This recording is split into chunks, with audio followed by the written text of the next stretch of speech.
Good evening and welcome back to another episode of The Longing, where today we should theoretically be finishing the book The Sleeper Awakes.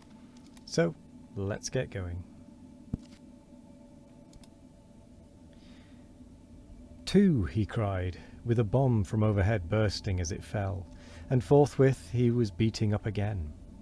A glorious exhilaration possessed him now, a giant activity. His troubles about humanity, about his inadequacy, were gone forever. He was a man in battle, rejoicing in his power.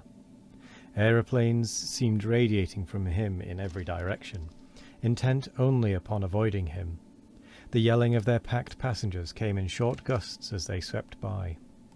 He chose his third quarry, struck hastily and did but turn it on edge. It escaped him, to smash against the tall cliff of London Wall. Flying from that impact, he skimmed the darkling ground so nearly he could see a frightened rabbit bolting up a slope. He jerked up steeply and found himself driving over South London, with the air about him vacant. To the right of him a wild riot of signal rockets from the Ostrogites banged tumultuously in the sky. To the south the wreckage of half a dozen airships flamed, and east and west and north they fled before him. They drove away to the east and north, and went about in the south, for they could not pause in the air. In their present confusion any attempt at evolution would have meant disastrous collisions. He passed 200 feet or so above the Roehampton stage. It was black with people and noisy with their frantic shouting. But why was the Wimbledon Park stage black and cheering too? The smoke and flame of Streatham now hid the 3 further stages. He curved about and rose to see them, and the northern quarters. First came the square masses of Shooter's Hill into sight from behind the smoke, lit and orderly with the aeroplane that had landed and its disembarking. Then came Blackheath, and then under the corner of the Reek, the Norwood stage. On Blackheath no aeroplane had landed. Norwood was covered by a swarm of little figures running to and fro in a passionate confusion. Why? Abruptly he understood. The stubborn defence of the flying stages was over. The people were pouring into the underways of these last strongholds of Ostrog's usurpation, and then, from far away on the northern border of the city, full of glorious import to him, came a sound, a signal, a note of triumph, the leaden thud of a gun. His lips fell apart, his face was disturbed with emotion. He drew an immense breath. "They win," he shouted to the empty air. "The people win." The sound of a second gun came like an answer, and then he saw the monoplane on Blackheath was running down its guides to launch. It lifted clean and rose. It shot up into the air, driving straight southward and away from him. In an instant it came to him what this meant. It must needs be Ostrog in flight. He shouted and dropped towards it. He had the momentum of his elevation and fell slanting down the air, and very swiftly. It rose steeply at his approach. He allowed for its velocity and drove straight upon it. It suddenly became a mere flat edge, and behold, he was past it, and driving headlong down with all the force of his futile blow. He was furiously angry. He reeled the engine back along its shaft, and went circling up. He saw Ostrog's machine beating up a spiral before him. He rose straight towards it, won above it by virtue of the impetus of his swoop and by the advantage and weight of a man.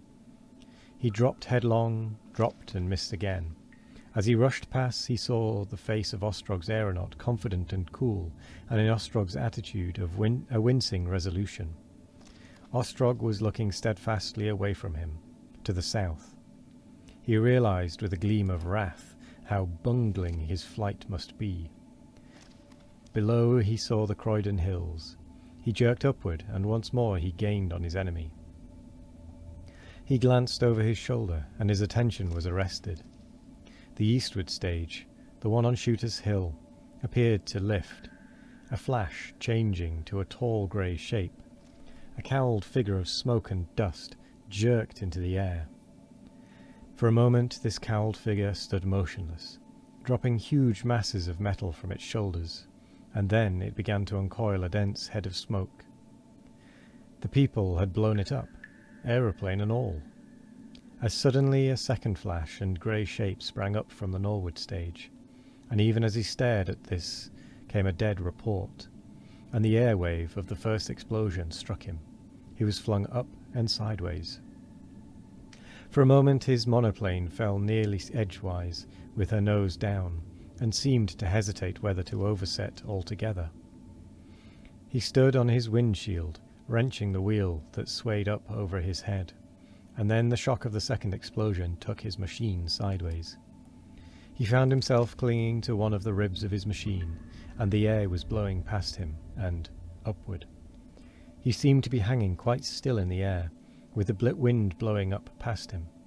It occurred to him that he was falling. Then he was sure that he was falling. He could not look down. He found himself recapitulating with incredible swiftness all that had happened since his awakening.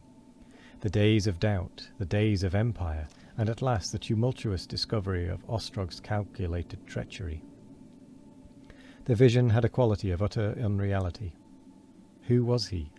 Why was he holding so tightly with his hands? Why could he not let go? In such a fall as this countless dreams have ended, but in a moment he would wake. His thoughts ran swifter and swifter. He wondered if he would see Helen again. It seemed so unreasonable that he should not see her again. It must be a dream. Yet surely he would meet her. She at least was real. She was real. He would wake and meet her. Although he could not look at it, he was suddenly aware that the earth was very near. The end. Well, other than the blatant racism in that, the story behind this, the overall story was an interesting one. Obviously the racism was not good, shall we say, to put that bluntly. I do not agree with it in the slightest. We're going to do a bit of time reversal while we are still ahead of the end of the episode. So yeah, not quite what I thought that book was about. I thought that book was going to be about something very different. I thought it was more about... I don't even know how to describe it. I think I was more thinking Lovecraftian kind of god being the sleeper, you know. I think I'd sort of mashed the different things together, which is not what it was. It was an interesting concept, though. I can't deny that. But yeah, we will... Yeah. There's not much more to be said on it, to be quite honest. It was good. Overall, there was definitely the bits that weren't. So, yes. Let's move on from those, shall we? So now we come to the... We've finished reading that book, which I think was the last of the books I definitely wanted to read. So I am now going to have to think about what I'm going to read next. Or if I'm going to read anything next. Because I think we've kind of run out. I think the only other one I might read would be The House on the Borderland.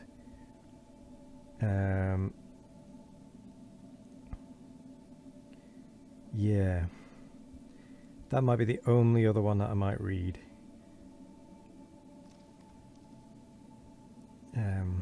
But I'm not 100% sure yet. We are definitely coming to the end of the series, end of the Longing, though. It's getting ever closer. But, oh well. that is something we'll probably discuss next time. I will go on a bit of a wander on the next episode, so yeah, come and join for that. Anyway, I will say thank you very much for joining us today. I hope you all have a wonderful morning, evening, afternoon or night. No matter what time of day it is, I hope you all have a wonderful one of it. And as always, we will be back tomorrow for more of The Longing. Goodbye.